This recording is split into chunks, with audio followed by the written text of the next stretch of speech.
تو گدا ہوں اپنے کریم کا، میرا دین پارا اعلان نہیں. تھوڑی دیر توجہ کرنا، سننا. وفاداری جو ہوتی ہے نا، تھوڑی دیر کی. دیکھو نا حضرت بلال نے وفا کی تھی. یہاں کیا حال کرتے ہیں ہم لوگ کارکنوں کا. میں اکثر یہ روتا ہوں. میں کہتا ہوں جب تک تو پیر صاحب کے آستانے پہ جھاڑو دیتا ہے تب تک تو وہ بڑا وفادار مرید ہوتا ہے. اگر اس پہ قرضے چڑھ جائیں تو پیر صاحب کہتے ہیں اس کا ذاتی معاملہ ہے. جب تک وہ اپنے ہاتھوں سے سیاستدان کے اشتہار لگا رہا ہوتا ہے تب تک وہ کارکن ہوتا ہے، کارکن. اور جب وہ کہیں الجھ جائے تو کہتے ہیں جی میں جی اس کے ذاتی معاملے میں نہیں. یہ ذاتی معاملہ کیا ہوتا ہے؟ جب تیرے اشتہار لگا رہا تھا سیاستدان کے تب ذاتی معاملہ نہیں تھا. جب کسی کو ضرورت پڑ گئی تو اب معاملہ ذاتی ہو گیا. پیار کرنا پڑے، کچھ دینا پڑے تو پھر بھاگ گئے، بپھر گئے. اور لوگوں کے پاس جب دولت آتی ہے تو رنگ ہی بدل جاتے ہیں. جب اقتدار ملتا ہے تو انداز ہی بدل جاتے ہیں. جب اتوار کچھ اور ہوتے ہیں تو لوگوں کے طریقے بدل جاتے ہیں. اس لیے کہ رشتہ ضرورت کا بنا لیا ہم نے. سیدنا بلال نے بڑی مار کھائی تھی. کوئی بتائے حضرت بلال کو گورنری کا لالچ تھا؟ حضرت بلال حبشی کو کیا لالچ؟ بڑی مار کھائی. اور یارو بڑی ساری کھائی.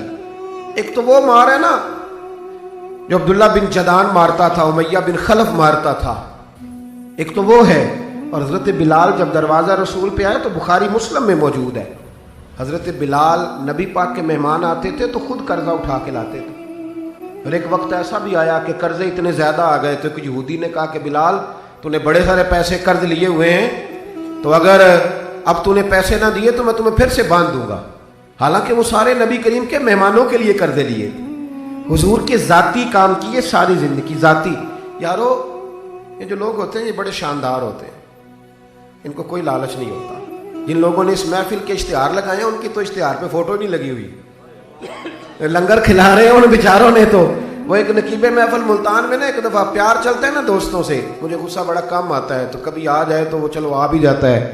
اب یہ بھی مسئلہ ہے. وہ بار بار کہہ رہے تھے لوگوں سے تسی ہاتھ نہیں چک دے، تسی بڑے بے ذوق ہو، تسی مینوں یاد رہو گے. میں کیا چپ کر جا، تو کوئی نظر نیاز لینی. یہ سارے مفت آئے نہیں، یہ زیادہ قیمتی ہیں، یہ فری آئے ہیں. بڑی مہربانی، اللہ آپ کو جزا. سنیں جی میرے بھائی، یہ کہ نا جن لوگوں نے جو درخواست لے کے گیا تھا تھانے جلسے کی اجازت کی، اس کا تو نام ہی نہیں چھپا. لیکن یہ لوگ بڑے قیمتی ہوتے ہیں. ہم کرتے یہ ہیں کہ ان کو نا ہم ضائع کر دیتے ہیں. چاہیے اب ہماری مسجد میں جب محفل میلاد ہوتی ہے تو جس نے 1.5 لاکھ دیا نا وہ اسٹیج پہ بیٹھا ہے، اور جس نے سارا سال مسجد میں جھاڑو دیا اس کو میلاد والے دن کسی نے پوچھا ہی نہیں.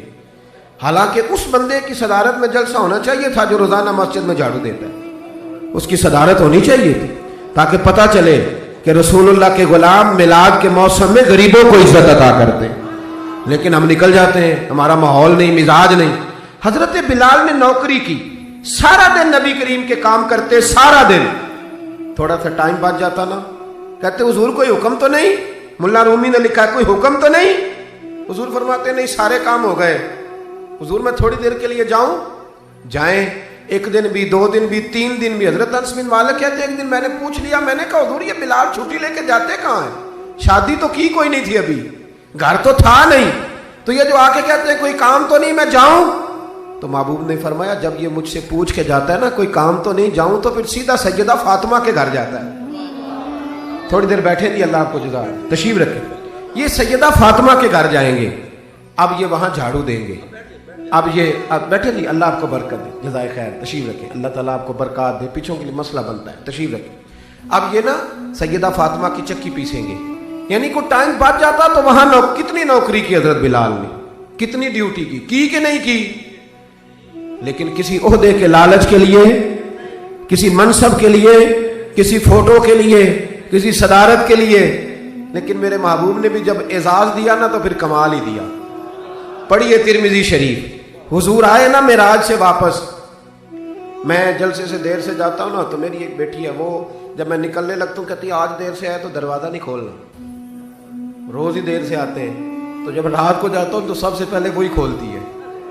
آ گئے آپ. اب بندہ جب سفر سے واپس جاتا ہے تو پہلے بچوں کی بات کرتا ہے، بیٹوں کی. محبوب معراج کے سفر سے واپس آئے، لیکن سب سے پہلے جو بات کی وہ حضرت بلال حبشی کی. سب سے پہلی بات سیدنا بلال کی. مجمع میں بٹھا کے، مجمع میں حضرت بلال کو مجمع میں بٹھا کے فرمایا کیا عمل کرتا ہے بھائی تو بلال؟ عرض کی حضور کیا ہوا؟ فرمایا بتا کیا کرتے ہو، کون سا عمل ہے جو زیادہ کرتے ہو؟ کہا حضور حکم کریں۔ تو محبوب فرمانے لگے جب میں جنت میں گیا ہوں نا معراج کی رات، تو میں نے وہاں تیرے قدموں کی آواز سنی ہے۔ جنت میں تیری اب کس نے ذروں کو اٹھایا اور صحرا کر دیا، اور کس نے قطروں کو ملایا اور دریا کر دیا، یہ کس کی حکمت نے یتیموں کو کیا در یتیم اور غلاموں کو دنیا بھر کا مولا کر دیا۔ ایک بڑی عجیب بات لکھی ہے ابن اسحاق نے، کہتے ہیں کہ جب فتح مکہ ہوئی نا، ظہر کا ٹائم ہوا، تو نبی کریم علیہ السلام نے فرمایا چلو ابھی اذان پڑھو، بلال کو بلاؤ۔ تو جو ہے میری بات پر سنیں اور یاد رکھیں، حضور نے فرمایا بلال کو بلاؤ، اذان پڑھے۔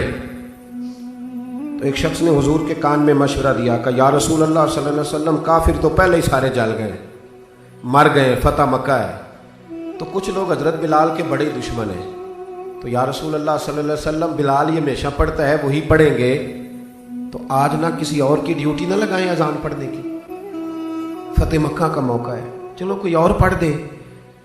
یہ روٹین میں جب پروگرام ہوتے ہیں تو تب تو مقررہ امام بھی نہیں نا جماعت کراتا، چلے کوئی بزرگ آئے ہیں وہ کرا دیں، آج موقع ہے، بری بھی بات کوئی نہیں۔ جس نے مشورہ دیا خلوص کے ساتھ دیا، حضور کوئی اور نہ آج پڑھ دے، لیکن میرے محبوب نے جو جواب دیا وہ بڑا قیمتی تھا۔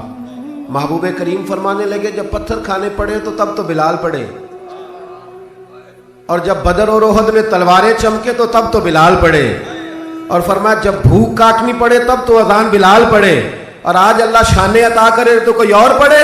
فرمایا سارے نیچے کھڑے رہیں گے، ابو بکر و عمر و عثمان و علی، طلحہ و زبیر، سارے ہمیشہ کی طرح سنیں گے، اور آج بیت اللہ کی چھت پہ چڑھ کے جو اذان پڑھیں گے وہ بلال حبشی ہوں گے۔ میں لوگوں کو بتاؤں گا کہ وفا کے رشتے وفا کے رشتے ہی ہوتے، وفا کے رشتے وہ پانی پرن سہیلیاں رنگا رنگ کڑے، او پائیا اسی تے پڑھیا اس دا جانیے جس دا توڑ چڑھے۔ وفا والا رشتہ قائم کرو، وفا والا، کبھی ملا کرو، کبھی پی ایچ ڈی کر لیتے ہو نا تو کبھی میٹرک والے پرائمری والے استاد سے بھی جا کے ملا کرو، جب اللہ شانے عطا کرے تو کبھی کبھی اپنے گاؤں بھی جایا کرو، کبھی جا کے ملا کرو۔ ہاں شہر میں آ کر پڑھنے والے بھول ہی گئے کس کی ماں نے کتنا زیور بیچا تھا۔